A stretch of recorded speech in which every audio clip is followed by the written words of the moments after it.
Sa ngalan ng Ama, ng Anak at ng Espiritu Santo. Amen. Ang pagpapala ng ating Panginoong Jesucristo, ang pag-ibig ng Diyos Ama, at ang pakikipagkaisa ng Espiritu Santo naway sumayin niyong lahat. At sumayin niyo rin. Mga kapatid, aminin natin ang ating mga kasalanan upang tayo maging marapat gumanap sa banal na pagdiriwa. Inaamin ko sa makapangyarihang Diyos at sa inyo mga kapatid na lubha akong nagkasala sa isip, sa salita at sa gawa at sa aking pagkukulang, kaya isinasamo ko sa mahal na Birheng Maria, sa lahat ng mga anghel at mga banal, at sa inyo mga kapatid na ako'y panalangin sa Panginoong ating Diyos.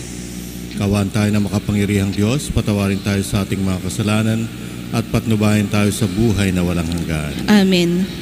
Panginoon, kaawaan mo kami. Panginoon, kaawaan mo kami. Kristo, kaawaan mo kami. Kristo, kaawaan mo kami. Panginoon, kaawaan mo kami. Panginoon, kaawaan mo kami. Manalangin tayo. Ama naming makapangyarihan, hindi mo ipinahihintulot kailanman na makapanaig ang kapangyarihan ng kamatayan sa iyong sambayanang nakatayo kay Apostol Pedro na batong matibay. Tugunin mo ang panalangin ni Papa San Leon at ipagkaloob mong sa paninindigan ng iyong sambayanan sa katotohanan, ito'y mapatibay sa patuloy na pagkakamit ng kapayapaan sa umagitan ni Jesucristo kasama ng Espiritu Santo, magpasawalang hanggan. Amen.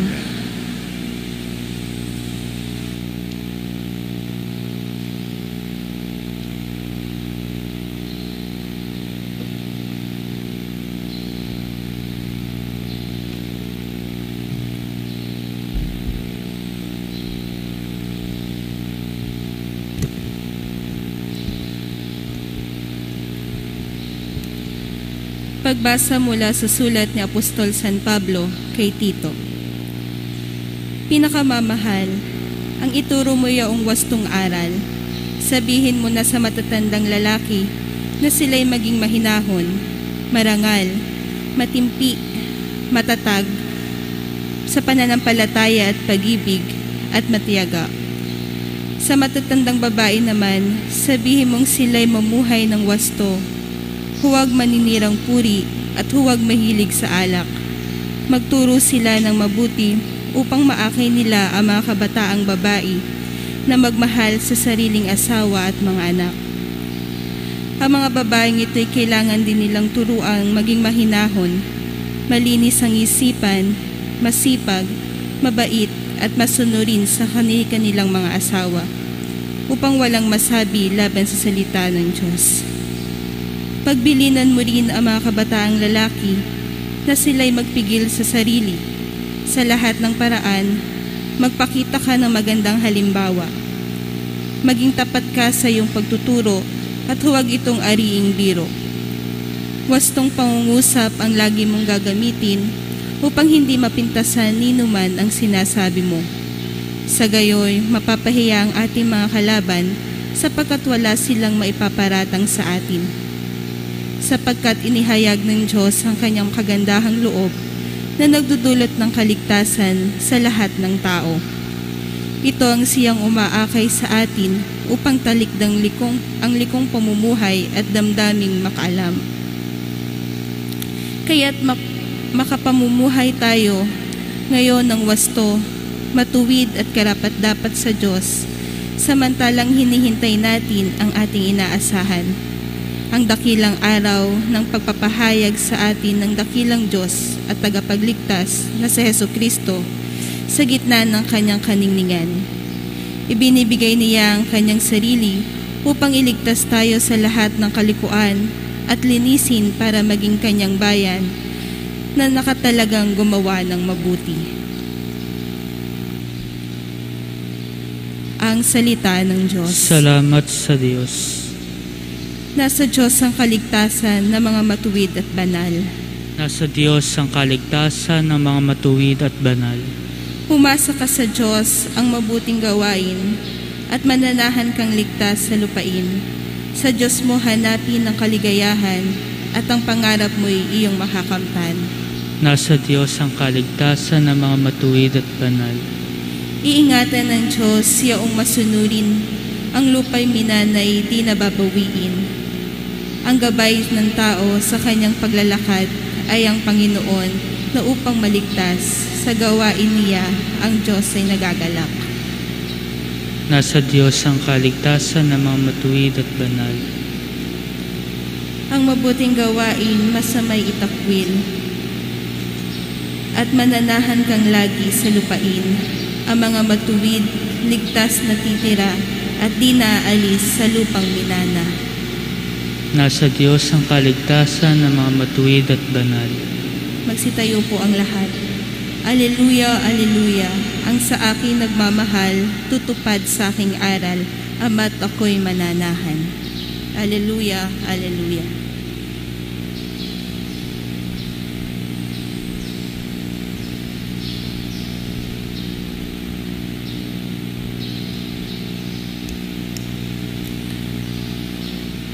Sumainyo ang Panginoon. At sumainyo rin. Pagbasa mula sa mabuting balita ng Panginoon ayon kay San Lucas. Papuri sa iyo, Panginoon.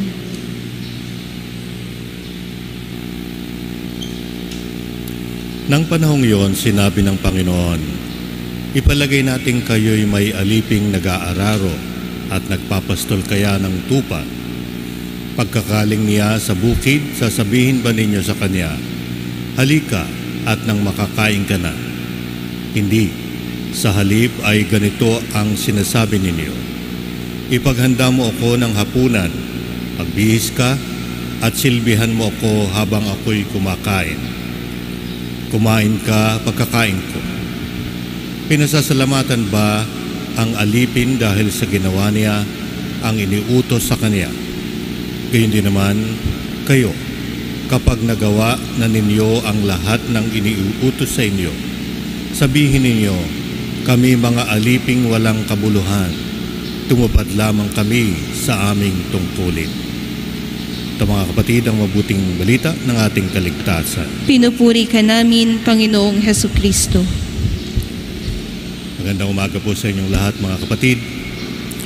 Sa araw pong ito ay pinagdiriwang natin ang kapistahan ni San Leon, Saint Leo.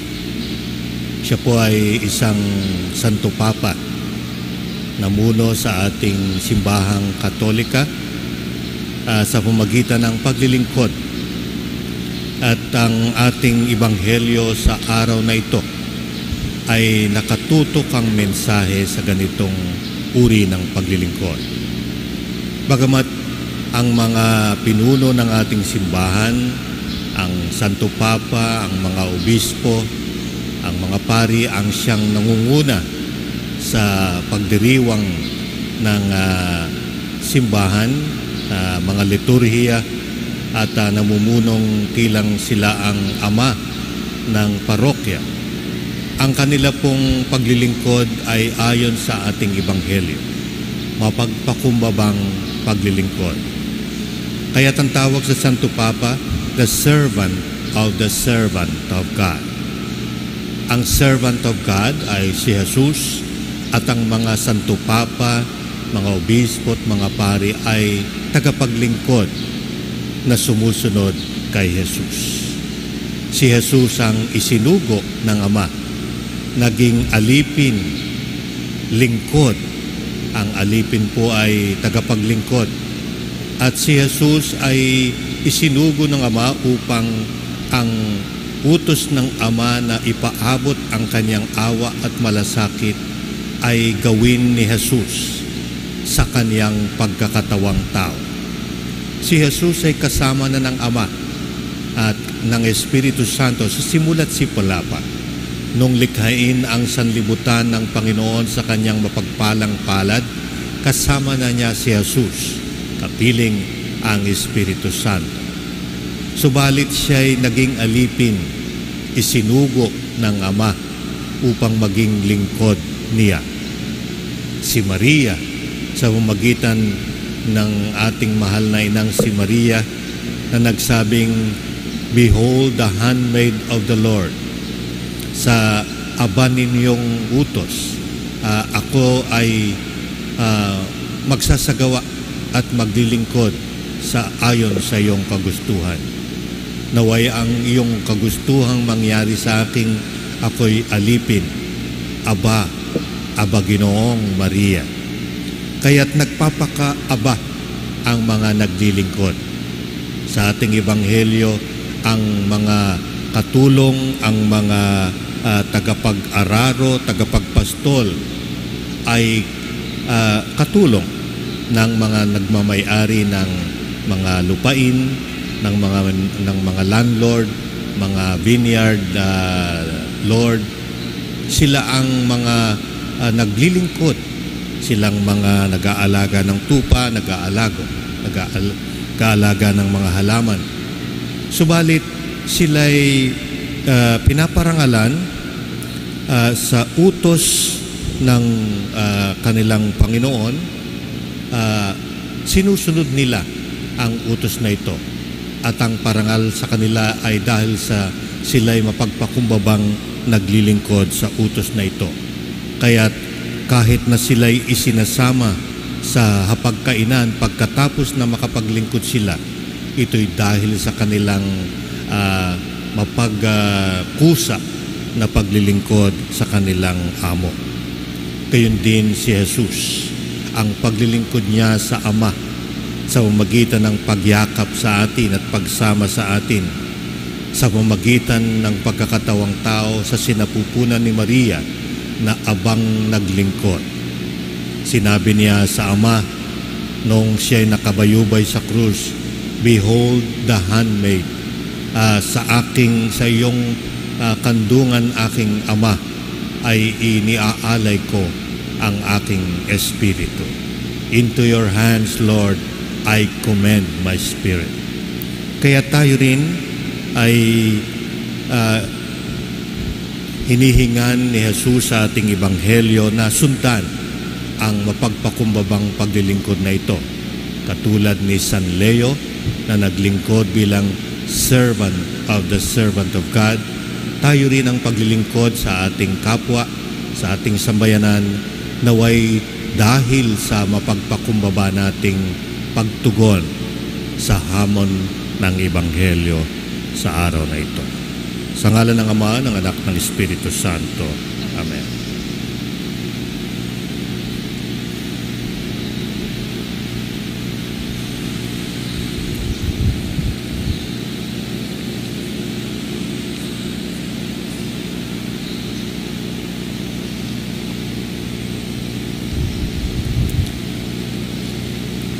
Manalangin tayo sa ating Amang nasa langit upang matulanan natin si Kristo na kanyang anak sa diwa ng paglilingkod na may pagmamahal. Ang atin pong itutugon sa ating mga panalangin. Panginoon, dinggin mo ang aming panalangin. Panginoon, dinggin mo ang aming panalangin. Ang Papa, mga obispo at mga pari naway maging tapat sa paglilingkod ng may kasipagan at dedikasyon sa kalipunan ng mga sumasampalataya. Manalangin tayo sa Panginoon. Panginoon, dinggin mo ang aming panalangin. Para sa lahat ng mga manggagawang medikal na patuloy na umaalalay sa pakikipaglaban sa pandaigdigang epidemya na ito, huwag sanang manghina ang loob at patuloy na maging ligtas na gumawa ng may pag-asa na matatapos din ang lahat. Manalangin tayo sa Panginoon. Panginoon, dinggin mo ang aming panalangin. Para sa ating lahat, nawa sa gitna ng pakikipaglaban sa COVID-19 virus ay hindi magpatalo sa takot at pangamba upang patuloy na isabuhay ang ating responsibilidad sa isa't isa. Manalangin tayo sa Panginoon. Panginoon, dinggin mo ang aming panalangin. Para sa lahat ng mga nagpamisa dito sa pambansang dambana ng mahal na ina ng laging saklolo, ay tupdin nawa ng Diyos ang kanilang kahilingan at mga pasasalamat. Manalangin tayo sa Panginoon. Panginoon, dinggin mo ang aming panalangin. Ang ating mga tapat na yumao naway biyayaan ng ating banal na guro ng makalangit na gantimpala para sa kanilang mapagmahal na paglilingkod sa lupa. Manalangin tayo sa Panginoon. Panginoon, dinggin mo ang aming panalangin. Panginoong Diyos, tulungan mo kaming maging lingkod sa bawat isa kasama si Jesus na aming Panginoon, ngayon at magpakailanman. Amen. Amen.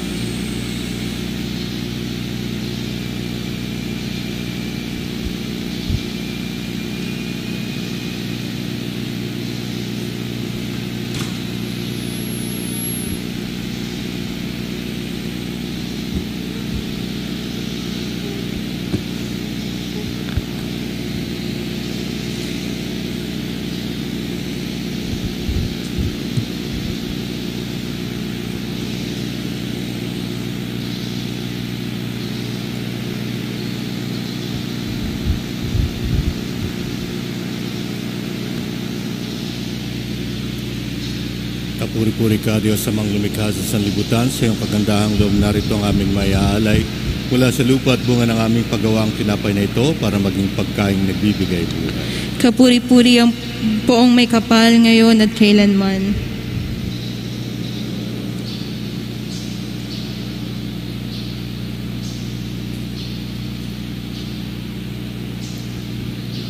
Kapuri-puri ka, Diyos, sa mga lumikha sa sanlibutan. Sa iyong kagandahang loob, narito ang aming mayaalay mula sa katas ng ubas at bunga ng aming paggawang alak na ito para maging minuming nagbibigay ng iyong Espiritu. Kapuri-puri ang poong may kapal ngayon at kailanman.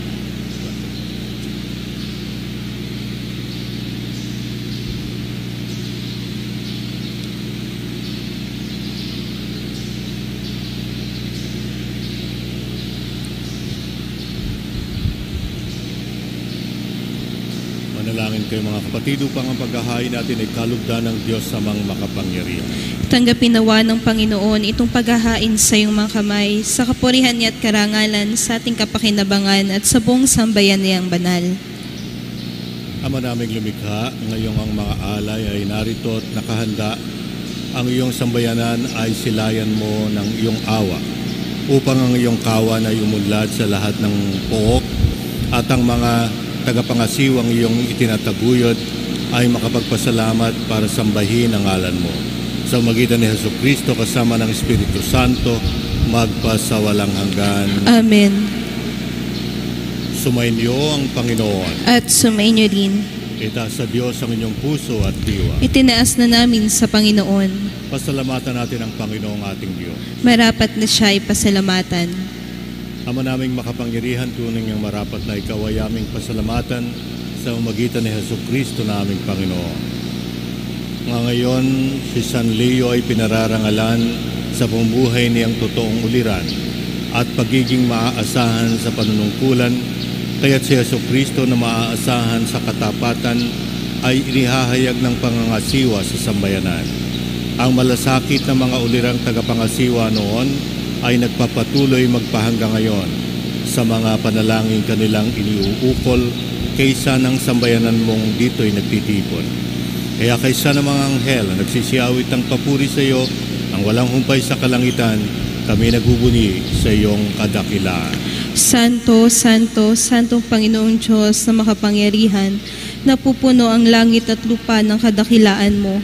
Hosana sa kaitaasan, pinagpala ang naparirito sa ngalan ng Panginoon. Hosana sa kaitaasan. Ama naming banal, ikaw ang bukal ng tanang kabanalan, kaya't sa magitan ng iyong Espiritu ay gawin ng banal ang kaloob na ito upang para sa aming maging katawan at dugo ng aming Panginoong Jesucristo.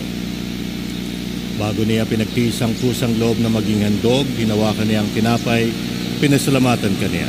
Pinaghati-hati niya iyon, iniabot sa kaniyang mga alagad at sinabi, tanggapin ninyong lahat ito at kanin. Ito ang aking katawan na ihahandog para sa inyo.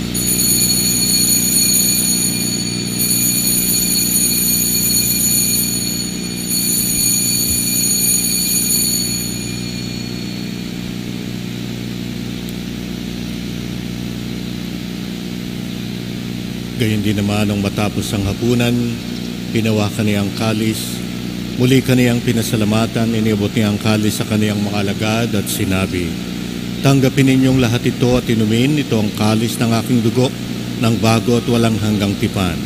Ang aking dugo na ibubuhos para sa inyo at para sa lahat sa ikapagpapatawad ng mga kasalanan. Gawin ninyo ito sa pag-aala-ala sa akin.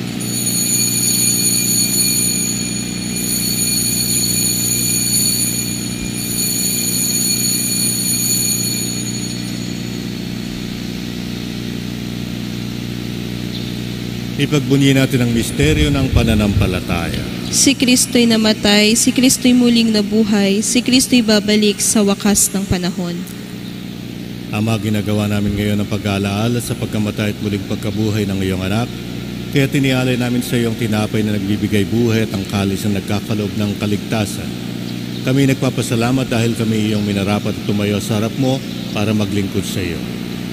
Isinasamo namin kami magsasalo-salo sa katawan at dugo ni Kristo ay mabuklod sa pagkakaisa sa pamamagitan ng Espiritu Santo. Ama, lingapin mo ang iyong simbahang laganap sa buong daigdig. Puspusin mo kami sa pag-ibig kay San Francisco na aming Papa, ni Jesse na aming Obispo at ng Tanang Kaparian. Alalahanin mo rin ang mga kapatid naming nahimlay na may pag-asang sila'y muling mabubuhay, gayon din ang lahat ng mga pumanaw. Kawaan mo sila at patuloyin sa iyong kaliwanagan. Kawaan mo at pagindapatin kaming lahat na makasalo sa iyong buhay na walang wakas, kaysa ng mahal na Birheng Maria na ina ng Diyos, kaysa ng mga apostol at ang lahat ng mga banal na namuhay dito sa daigdig ng kalugod-lugod sa iyo. May pagdiwang nawa namin ang pagpupuri sa ikararangal mo sa magitan ng iyong anak na aming Panginoong Heso Kristo. Sa magitan ni Kristo, kasama niya at sa Kanya, ang lahat ng parangal at papuri ay sa iyo, Diyos samang makapangyarihan, kasama ng Espiritu Santo, magpasawalang hanggan. Amen.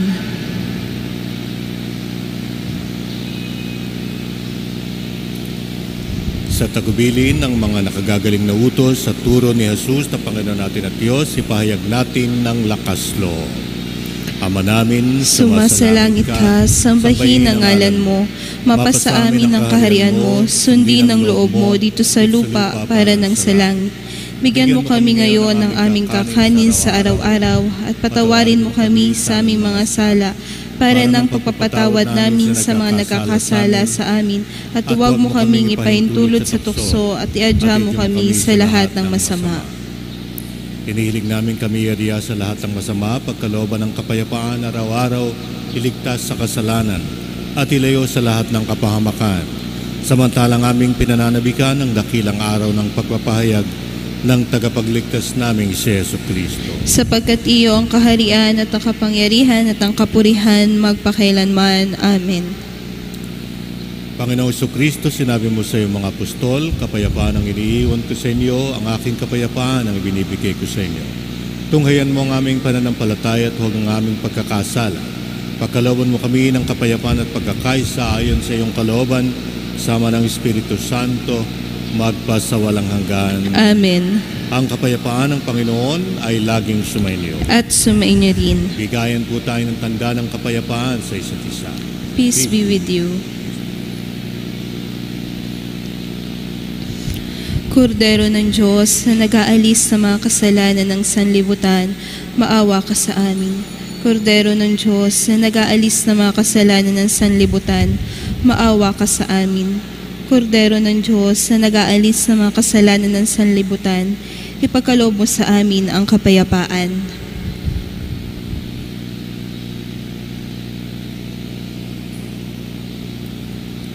Ito ang kordero ng Diyos, ito ang nag-aalis ng kasalanan ng sanlibutan, mapalad ang mga inaanyayahan sa kaniyang piging.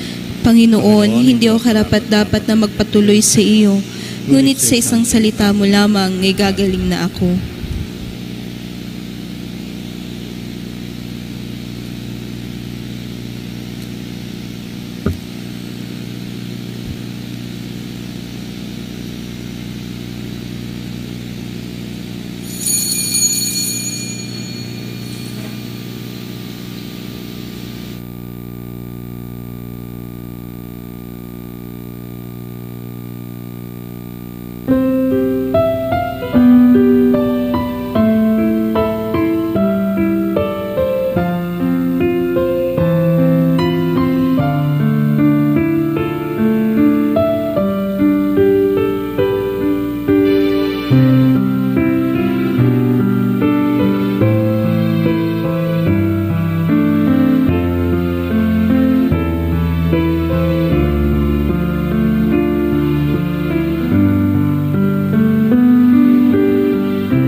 Oratio Imperata.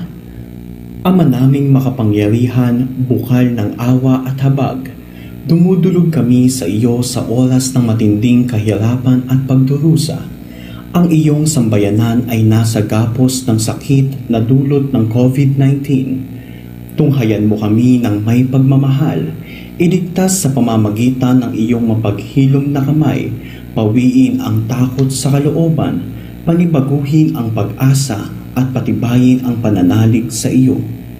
Idinadalangin namin ang mga nasa bungad ng pakikipagsapalaran sa sakit na ito, ang mga doktor, nurse, at mga tauhan ng mga ospital.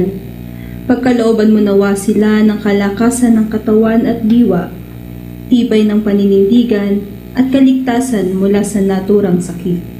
Idinadalangin namin ang mga patuloy na nagbibigay ng sarili sa paglilingkod at pangangailangan ng kanilang kapwa, ang mga namamahala sa kapayapaan at pagpapatupad ng mga batas, ang mga namumuno sa aming bayan upang labanan ang salot na ito. Patatagin mo nawa ang kanilang loob upang patuloy na kumilos para sa kaligtasan ng lahat. Idinadalangin namin ang mga taong dinapuan ng sakit na ito, ang mga nasa bingit ng kamatayan at ang mga pumanaw. Naway ang kanilang pagdurusa ay maging pakikiisa nila sa kahirapan ng iyong anak na namatay para sa aming kaligtasan. Amin ding hinihiling ang maagap na kalutasan ng salot na ito, ang pagtuklas ng gamot at ang panunumbalik ng kaayusan at bagong buhay sa lahat ng bayan at bansa. Ang lahat ng ito'y hinihiling namin sa pamamagitan ni Jesucristong anak mo at aming dakilang tagahilom kasama ng Espiritu Santo, iisang Diyos magpasawalang hanggan. Amen. Aming ina ng laging saklolo, Ipanalangin mo kami. Manalangin tayo. Ama namin mapagmahal, ngayong naidulot na ang banal na pakikinabang sa iyong sambayanan, hinihiling namin ito ay malugod mong pamahalaan upang sa patnubay ng iyong pangangasiwang makapangyarihan, makamtan ito ang ibayong kalayaan at mapanghawakan ito ang pananampalatayang hindi mahahati kailanman. Sa umagitan ni Jesucristo kasama ng Espiritu Santo, magpasawalang hanggan. Amen. Sumainyo ang Panginoon. At sumainyo rin. Pagpalain tayo ng makapangyarihang Diyos, Ama, Anak at Espiritu Santo. Amen. Tapos na ang misa, humayo tayong may kapayapaan sa ating mga puso. Salamat sa Diyos.